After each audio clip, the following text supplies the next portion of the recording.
In this video, we're going to create an email account for our domain name. In the Mail panel here, you just click on the email accounts, this guy right here, and then you enter the name for your email address right here. And if you've got several domain names assigned to this particular cPanel account, you'll have a drop-down box here, at which point you simply select the domain name that you want to create this email address for.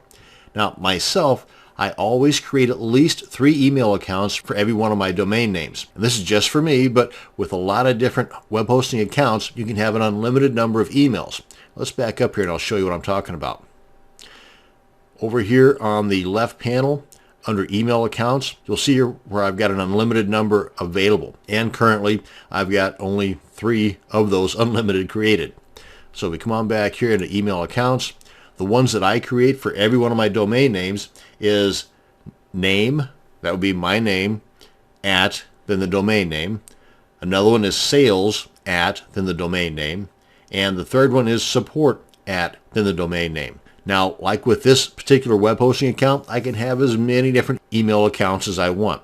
So, for example, if I were to hire some outsourcing work, I can assign an email account for that particular person or persons. And once they've completed their task, then I can just come in and delete that particular email account. So in this case, let's go ahead and add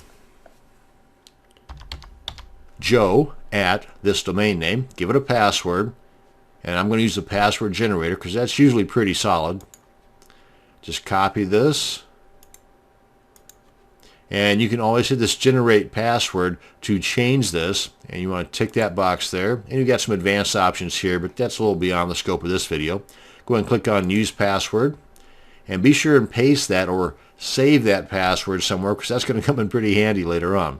Now here under the mailbox quota, you can either go with the default amount, or you can choose unlimited, or you can adjust this. Now you can always come back later on and adjust this if you find that you're using close to or getting ready to exceed the mailbox quota space that you've allotted yourself here. So really that's why I always go with unlimited, but that's just me. Then just click on create account. Now you see I've already got an error here because that one already exists. Duh.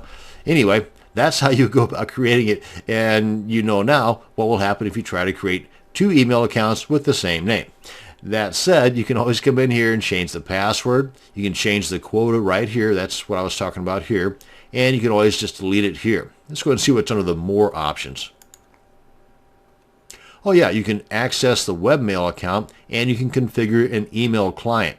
This email client they're referring to here is kind of like your Outlook Express, or I think that might even be gone now, Windows Live Mail, or like in my case, I use Thunderbird, which is made by the folks that create Firefox. So we take a look at the Access Webmail. Tell you what, let's come on back here for a second. That would be this right here. Now, I don't use these myself because, like I said, I use Firefox. But anytime that you create an email account, they're automatically viewable here in any one of these because they all show the same thing. They just show them in different ways. For example, under Horde, this was probably the more powerful of the 3. Click on Login. I say powerful because it also allows you to create filters, which is a little beyond the scope of this video, but you can create filters, you can do all kinds of stuff here. But here's where you can look at the inbox, the messages that have come in here, and these are the same things that would show up in my Firefox or my Outlook Express or my Outlook or Windows Live Mail or whatever third-party email client you might use. So we come on back here. Actually, I'm just going to go ahead and get out of here altogether. If we were to take a look at the email account, then come on down here to configure email client. In the event you were going to use this with like Windows Live Mail or Outlook 2000 or Outlook Express, then you've got the ability to do so right here. They can walk you through the entire setup process, and you've got all the details over here that you're going to need to be able to effectively activate that third-party email client. And there's a lot of other things you can do by creating additional email addresses.